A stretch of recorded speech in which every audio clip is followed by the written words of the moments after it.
सद्गुरुनाथ महाराज की जय। महायोगी स्वामी उमानंद सरस्वती की जय। I humbly seek the blessings of Bhagwan Nityananda, Muktanand Baba and my revered Gurudev Mahayogi Swami Umanand Saraswati. I also seek the blessings of Sant Jnanadev and Sri Dnyaneshwary. It's a beautiful text, friends. And I am doing it as a service to my God and my Guru. I'm also doing it to understand and study and simultaneously ask you all to join me to understand this beautiful text. We are with the couplet number 10, where I need to tell you that Indian philosophy earlier had about 6 schools of thoughts, and I think even till today these may be adding the dimensions to these schools of thoughts, but basically these 6 continue to remain as 6 schools of thoughts of Indian philosophy. They are Nyaya, Vaisheshik, Sankhya, Yoga, Mimamsa and Vedanta. So each school has got a speciality, a special approach towards the understanding of philosophy. And this approach has been described, the approach has been described by each of God's limbs. There are 6 limbs of Lord Ganesha, and each limb indicates one approach. And the approach, like logic is one of the approach, then Nyaya, the goad, the justice is one of the approach, the Ankush, the control is one of the approach, then Vedanta, the analyzing, the enticing approach which intoxicates the intelligence is one of the approaches of Vedanta. Then we have a debating attitude where I think it is the Vivek is used. Vivek, is discriminating power is used. One of the examples of logic is like if A is equal to B and B is equal to C, then automatically A is equal to C. This is logic. Then Vivek, what is discriminating power between what is right and what is wrong. And this is compared with the trunk, the long trunk of Lord. And then we have the broken tooth that indicates the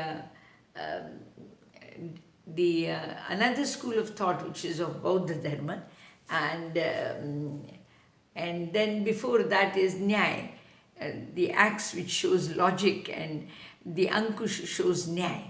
So these are various approaches to philosophy that some school of thoughts used logic, gave more importance to it. Some schools of thoughts used discriminating power.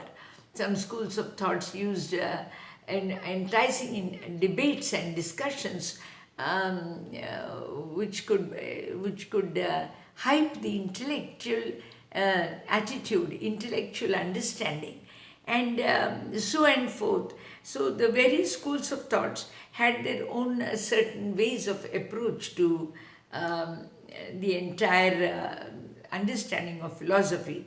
And the deep-seated eyes, those small of Lord Ganesh, what does that show? It removes the obstacles in the way. Now the wisdom, the eyes of wisdom, my God, you can imagine. Normally, my Guru used to give a very sweet example. They used to say, when a newly married girl comes to the family, the grandmother used to look at the girl and very closely, and she used to sort of, do small, with her eyes blinking and making them very small, and making the sight more clear by observing closely. So something like that. Lord Ganesha's eyes are supposed to be small, and I've got a very sweet friend in my ashram. Her name is Nina, and we give the proofreading of my works to her. She is able to find out the smallest mistake in the proofreading, which normally most of us miss out on. So, this is what we call that observing minutest details. This is the observation of minutest details. And this is done not only to observe critically, but to remove the obstacles. The concept is to remove the obstacles. The proofreading is done to remove the faults. So similarly, Lord Ganesh has been given these qualities. And then both Mimamsa are the school of thought of Mimamsa are considered to be his long flappy ears, and they're great for hearing, and the wisdom which is found in the ears. It is this is just like metaphors used and all, and similes and metaphors how we use. Similarly, something like that. The Indian philosophy school of thought is described by the 6 schools of thoughts of Indian philosophy are described by describing Lord Ganesha in that manner. And the intelligence is absorbed by the Rishimunis. Yes, the intelligence of the Lord is absorbed by the saints who study. Rishi is one who keeps on studying about the reality, the truth, and helps to pass on the information, the knowledge to the public. And the principles are like the corals, bright, the Dvaita, Advaita, the temples. Now, we have Dvaita and Advaita. What is it? It is actually a single principle, but for simplification we make it into 2, and then again we realize that yes, but it is one. There is a very sweet example I can give you. If there are say about 2 bananas and on the table, and then we look at it and we say, wow, what is that? So we say here are 2 bananas. So we make it a point to state the number. But if there is only 1 banana, we don't say there is 1 banana, we just say it's a banana. So you see how subtly we make difference. Something similarly, so subtle is the difference between Dvaita and Advaita. Joy can be experienced by individual. But it is not enough just to experience joy. You also want to share it, don't you? For example, if you go and see a nice movie and eat an ice cream and come, it's a very joyous feeling. All right, you've seen a nice movie, you've eaten ice cream and popcorn, and you come back. But when you tell it to somebody, it becomes more beautiful. So that is what happens. Is Advaita is when you enjoy the movie on your own, and Dvaita is when you share that and you tell your friends, and oh my God, yesterday I saw a nice movie and I had a great time. We enjoyed some popcorn and some ice cream. So the idea is, unless you don't share, the joy cannot be doubly enjoyed. The joy needs to be enjoyed. All right, something similar between Dvaita and Advaita. That's why God himself, to enjoy the world, takes up the Dvaita's nature. And then again he tries to prove himself, all right, I alone exist. And then we have this, on top of it is Upanishads. They are intoxicating with words wise. Knowledge is something which can be intoxicating. It can be intoxicating. When you start reading some difficult verses, and when you suddenly get the understanding, you understand it. Then you say, oh, is it so? Is that what it meant? And that feeling is a very beautiful feeling. Friends, youngsters, knowledge is something very tempting, and I can see the young minds are blessed with this pursuing of knowledge. And of course, this pursuing of knowledge is right now, it is ruled by a motive of earning. Probably that's why that the joy of knowledge does not hit them so much. because again you are looking forward for some other result of that knowledge. But the earlier Rishi Munis, they wanted to discover for the sake of discovering. They wanted to study for the sake of knowledge. So pursue knowledge for the sake of knowledge. Money can be a result of it. Let money not be your aim. Otherwise, the purity of knowledge will not hit you, make you get intoxicated. It's a beautiful feeling.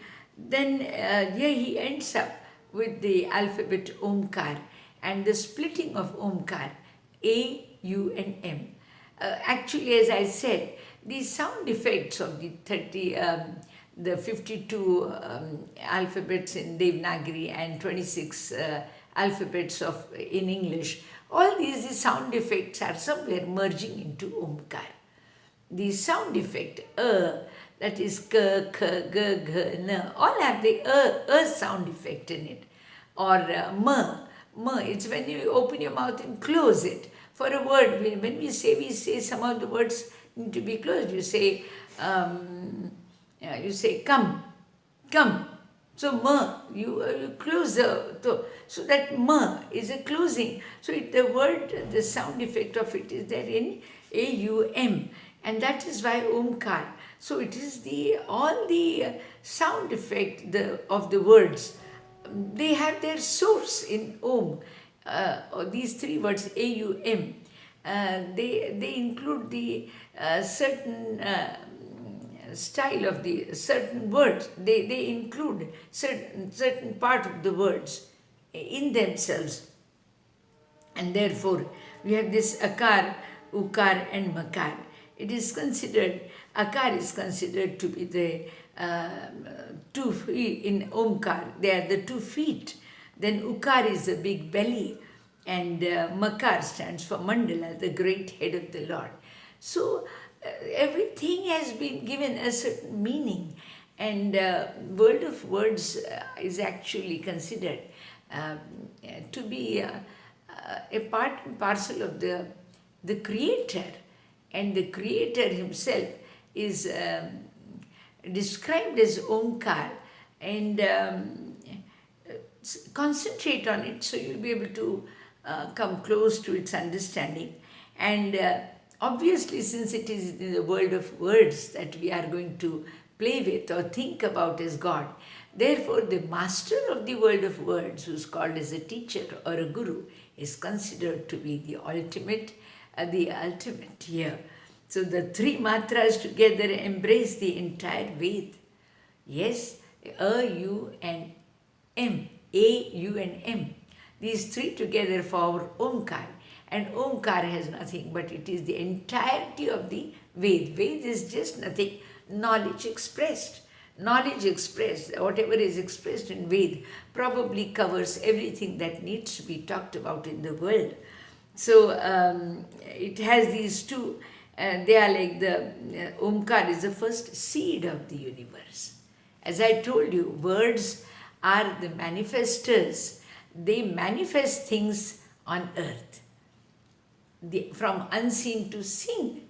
When I say water, you can visualize water. It is, and when I ask for water, it appears there on the table for us. So these words are helping the unseen, which is probably the water was in the taps. The tap had to be opened, filled in a glass and put before me. But this is done because I have asked for it. So similarly, words are responsible to convert an unseen situation into a seen situation. And therefore, the entire world of words are the creators. And they are originating from a source. And that source is considered as Omkar, which has got some sound and nasal effect or sound effect of those words which we use. As I gave you the example of come, ka, is there, ma is there. So something like that. So these words have their own source, and the source is Omkar, and therefore since the words are the creators of the unseen world into the seen world, similarly the words, the Omkara, who's considered to be the creator, is also considered to be Lord Ganesha, and compared to him, because he is dealing with the uh, enlightener, he is considered as to be the enlightener of the intellect, and words also help the intelligence to be enlightened. It's a very subtle, I hope I have made it simple. Um, and who's the master of the world of words? Obviously, for us, a teacher is the master. So, here, therefore, Guru has a great place in Indian philosophy. And he is respected, he is revered, he is given the job of all these six things. He is asked to simplify their knowledge, he is asked to interpret the things in the discriminating way so that person in front understands. And he is supposed to not only wisen an individual around, but see how beautiful all these elements of Omkar are and Ganesha are, and that role is supposed to be played by Guru. Before we go to the couplet of Guru, there's another very important role which is required along with knowledge of words. There is also the art behind the knowledge, the art of using the words. Now, there has to be some beautiful art. The other day, I had these a foreign couple was with me from Singapore, and they said back in Singapore sometimes people from India fail to say thank you and please. And they said we feel very bad because we are Indians, and if our Indians don't use these two words, then we feel awkward. Then even the wife had a very sad objection. She told me that when we read about molestation to women folk and the girls in India, and the proportion, she says we feel so ashamed, and people in Singapore, they ask us, how can a country with such spiritual wealth, a heritage of spiritualism, can end up with such atrocities in India? Please, friends, we need to be aware. We cannot do wrong and make the Indians abroad hang their head in shame. Let's do something more beautiful. I mean, it's sad that the Prime Minister Modi had to undertake a project like Swachh Bharat. I mean, it's a very, for him, he has done a very great job. But it's a matter of shame for us. That means we have to be even led to keeping premises clean. We have to be even taught over there. So we need to do a little better than that. Anyway, there's always a new day, a new start, and let's make the Indians abroad proud of the Indians here. So they also don't hang their heads in shame. For that we have to come to concept like salutations to Saraswati, Goddess Saraswati. She will give you the art of presentation of words. Now you have got various schools which teach you how to speak, express, mass media communication skills, something like that. This is also the communication style, and who is supposed to be the goddess? Saraswati is supposed to be giving you that art. So if you have the knowledge and the skill, and if it is timely presented, then obviously the act will be accomplished. So Saraswati is responsible for the skills. So Santa Gnandev offers her salutations to Saraswati. Now to her who plays with words, she's supposed to play with words. Yes, you should be able to use words so beautifully and so easily. Gnandev uses it beautifully. He's got 9,000 lines created out of trying to explain only 700 couplets of Bhagavad Gita. The power over words, and It's a joy to have this power. So who have the capacity of oratory, but use it for something nice. Use it for something nice. Um, so here it says, with words, the goddess of wisdom, art, and speech. She charms the entire universe. Goddess Saraswati, she charms the world. So when you use lovely words and lovely style of speech, I mean, people get charmed by it. And why not? And why not? It's a, yeah, some time back, I had received a very a rude letter from someone abroad. So I had written back to them. Um, I said, speech is a gift given to you. If it does not make you a better person, then use silence. Uh, because speech is an extra advantage which is given to mankind. And if it is not used for making people happy, if it is used to hurt people, you might as well be silent. Don't use the power given of speech. Don't use that power at all if your words are not going to make others happy. So it's supposed to be used for beautifying the situations around. It should charm others. Yes, your speech has to be, oh my God, it should make the person in front feel, oh, what a pleasure it is to talk to you. And well, this is the quality of Saraswati. And now we go to the salutations of Sadguru. I had introduced it last time. I will touch upon it later. Now we have touched 21 couplets in Dnyaneshwary. First 21 couplets are regarding the Lord Ganesha, the world of words, and Ma Saraswati, the one who introduces skilled speech in our lives. And we will now go to Sadguru in my next video. Till then, stay attuned to Dnyaneshwary and try and touch my other videos. Let's have some more subscribers introduced by you all. Thank you. This is Swami Radhikanand from Pune.